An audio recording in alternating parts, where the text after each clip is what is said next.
금리를 인상하게 되면 사람들은 너도 나도 은행에 저축을 하려 하죠. 그러면 통화량이 줄어 소비도 줄고 기업의 투자도 감소하고 물가도 하락합니다. 반대로 금리를 인하하면 은행 대출이 늘어나면서 소비도 늘고 기업의 투자 또한 증가하는데요. 하지만 물가는 오르게 되죠.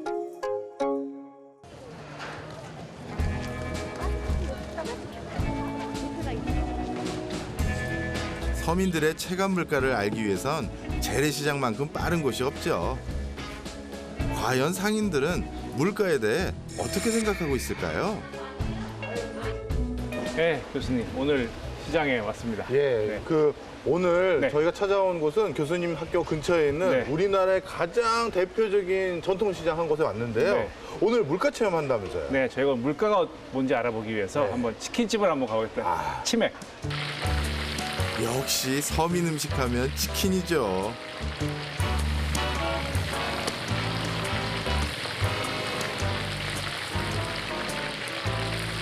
안녕하세요. 안녕하세요. 네. 아, 마침 저희 먹으라고 튀기시는 것 같아요. 그러면 저희 프라이드 양념 하나씩 좀 해볼까요? 네. 보여주십시오. 한눈에 봐도 양이 푸짐합니다. 짠 거 시켰는데. 작은 거 시켰는데. 아유. 앞으로 많이 오라는 얘기죠. 여기는 원래 네. 전통 재래시장이라 이렇게 네. 풀져요. 네. 아유, 이야, 감사합니다. 군침이 절로 도는 비주얼입니다. 그럼 맛은 어떨까요? 입에서 사르르 녹습니다. 맛있네요. 맛있네요. 역시 통닭은 네. 튀기자마자 먹어야 그렇죠. 제일이에요, 제일. 제 꿈 중에 하나가 먹방이었는데 이렇게 푸네요. 먹방 가지고 계십니다. 어떻게 맛있게 드셨어요? 네, 너무 맛있게 먹었습니다. 네, 감사합니다. 아유, 네, 앉으시죠. 양도 많아서요. 저도 네. 많이 먹는 스타일인데 어우 이거 싸주세요, 나중에. 좀 뭐 장사하시는데 물가 많이 올랐나요? 어떠세요? 물가가 우리가 많이 물가가 올라서 그래라도 닭값이 이제 유통 때문에 조금 들쭉날쭉해요. 네. 이거 청양고추요. 네. 이게 10kg에 저희가 조금 요즘 내렸는데 네. 13만 원, 15만 원, 16만 원, 이야. 20만 원까지 갔었어요. 근데 그거 올라갔다고 치킨 가격을 뭐 많이 쳐서 그런 건 없고 바꿀 수는 없잖아요. 없어요. 그거 네. 이제 또 저기 하면 내려갈 뭐 때도 있으니까. 한시 그건 뭐 이러니까 왔다 갔다 하니까. 왔다 갔다 하니까.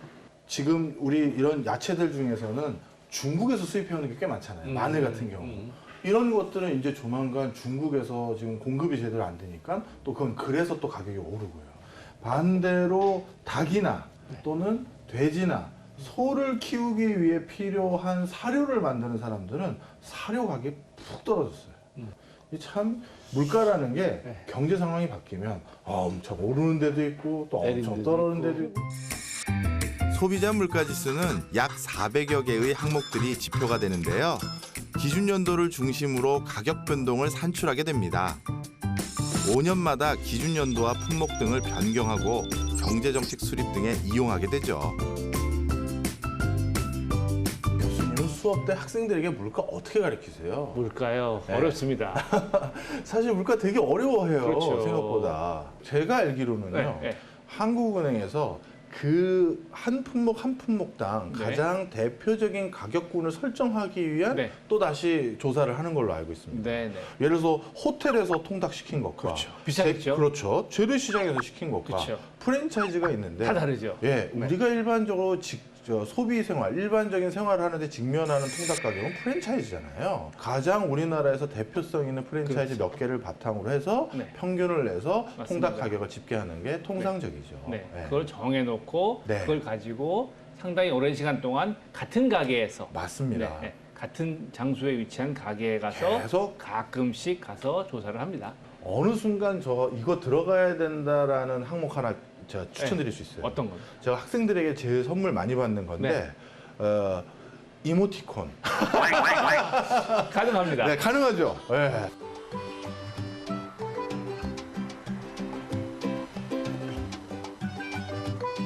대한민국의 물가 변화, 그 30년간의 기록을 갖고 계신 김미숙 씨입니다.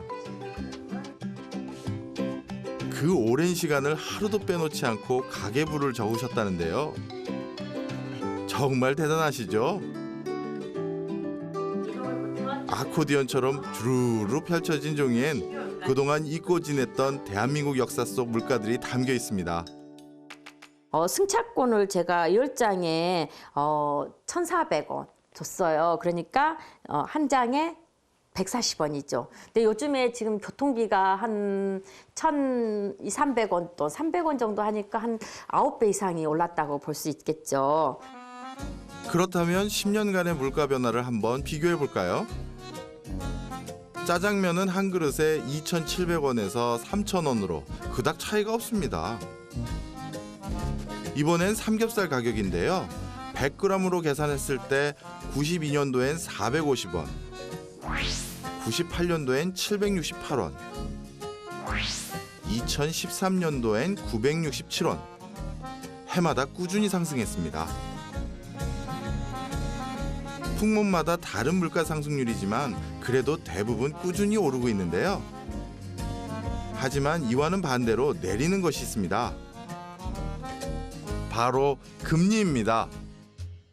제가 95년도 3월 28일 날 1,600만 원을 제가 입금을 시켰어요. 이게 1년 정도 나가지고 96년도 5월 28일 그러니까 다 받은 돈이 1,807만 5,324원을 받았어요. 207만 5천 원 정도가 1,600에 그렇게 붙었어요. 1년 해봤자 360만 원 정도 되는데 1,600에 그러니까 엄청 이자 센 거죠. 물가는 오르고 금리는 내리고 소비자 체감 물가가 높다고 느껴질 수밖에 없는 이유이기도 한데요. 그래서 중앙은행의 금리 조절이 우리의 삶을 좌우하는 중요한 정책이라 할 수 있습니다. 자, 지금까지 금리 조절의 이론을 배웠으니 실제로 금리 조절을 한번 해볼까요? 여기 재밌는 실험 하나를 준비했습니다. 자, 최태원 선생님, 이제 오늘 저희가 중앙은행의 기능도 배웠고 중앙은행이 기준금리를 바꿔가면서 그것이 경제 여러 파급 효과를 유발한다는 걸 배웠는데요. 우리가 그렇게 많이 배웠나요? 네. 그냥 가시면 안 되죠. 정말 제대로 배운지 확인을 해야 되지 않겠습니까? 시험 문제만 내셨죠? 오늘은 시험 치십니다.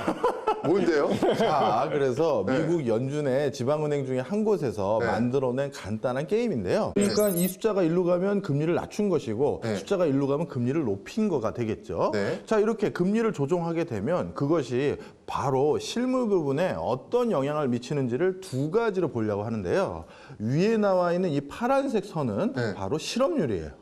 실업률. 자, 그러면 금리를 예를 들어서 올리게 되면 실업률은 낮아지는지 올라가는지 그걸 맞추셔야 되고요. 자, 정신 차리셔야 됩니다. 자, 이거 제일 약해. 그다음에 금리를 그럼 올리게 되면 이 밑은 빨간색은 인플레이션인데요. 그럼 인플레이션, 물가 상승률은 더 올라가는지 낮아지는지 이걸 맞추시면 되는 거예요. 조금 더 예. 재밌게 만들어드리면요. 네네네네. 네, 지금 최태성 선생님이 새로 연준의 의장이 되셨습니다. 이야, 축하드립니다. 임명됐습니다. 축하드립니다. 저한테 떨어진 미션은 지금 실업률을 약간 올리고 약간 올려서 5로 가게 하고 오로 가게 하고 인플레이션을 약간 낮춰서 낮춰서 2로 가게 하는. 2로 가게 하라. 네, 네. 야, 이런 거를 금리를 통해서 조절이 가능하단 말이네요. 이게 지금 그동안 계속 그 얘기를 해왔어요. 그걸로 완벽하게는 안 됩니다. 경기가 지금 너무 좋은 상태야. 그렇죠. 네, 우리 아빠가 실직할 수 있는 가능성을 만들어야 된다는 얘기죠. 올라가려면 그러면 돈이 많이 돌지 않아야 돼. 그러면 은행으로 자꾸 들어와야 된다는 얘기죠. 그렇죠. 들어오게 유인을 하려면 내가 저축을 해야 되니까 금리가 올라가야 돼. 자, 저는 그러면 지금 4.68에서 5%를 올려야 되고 발표 시간 다가옵니다. 네. 4.0. 4.0이죠. 신문 기자들이 기다리고 있습니다. 네, 알겠습니다. 자, 그러면 트럼프 대통령이 트위터를 했어요. 빨리 하라고. 0.25 갖고는 이건 안 움직일 것 같고 5% 올리겠습니다. 4.5 가겠습니다. 4.5. 4.5. 갑니다. 자, 4.5%로 금리를 조절해보는 최태성 연준 의장님. 과연 결과는 어떨까요? 가고요. 안 되네. 네, 택도 올렸다. 없네. 택도 없습니다. 또 없네요. 자, 더 과감해진 신임 연준 의장님 6%로 금리를 급 상승시켜 보시는데요. 결과는 올라왔어. 21년입니다. 됐습니다. 근데 뭐라 그러냐면 실질 이자율이 올라서 성장이 조금 둔화되고 있다. 그러네요. 살짝 핵심은 5.75였네. 핵심은 5.75였네. 아마 제 생각에는 너무 급격히 제가 올려서 그 효과가 1년 후에 나타난 거죠. 시차가 있거든요. 어떻게 네. 저는 실업률이 어떻게든 6.5%까지 올라간 겁니다. 낮추려고 지금 금리를 실업률을 좀 어떻게 올려서 하려고 했는데 금리를 너무 실업률 올려서 너무 올려서 실업률이 경제를 망친 거죠. 망쳤어 조금 지금 나 파이어야. 이게 지금 여기서 포기할 우리 연준 의장님이 아니시죠? 한번 가볼게요. 자 제로 금리 고. 세상에나 제로 금리라뇨. 오. 근데 실업률은 제가 그럴 줄 알았습니다. 쏘리 파이어. 이게 실질적으로 보여지는 모습이라면 정말 이것 때문에 고통받는 사람이 너무너무 많았다는 얘기잖아요. 몇 개의 숫자를 바꿨음에도 불구하고 지금 세상은 망했어요. 그렇죠. 그래서 사실 우리가 경제 지표 중에서 경제 고통 지수라는 게 있어요. 일반 소비자들이 경제 환경에서 얼마나 고통을 받느냐를 측정하는 지표인데 이 지표는 두 개를 더해서 그 지표가 결정됩니다. 하나는 여기 나온 실업률이고요. 또 하나는 물가 상승률이에요. 미래는 모르고 과거를 보고 미래를 예측하는 측면에서 어려운 거죠. 미래에 어떤 충격이 올지 모르니까요. 한편으로는 참 중앙은행의 역할이 정말 크구나라는 걸 배우는 그런 시간이었습니다.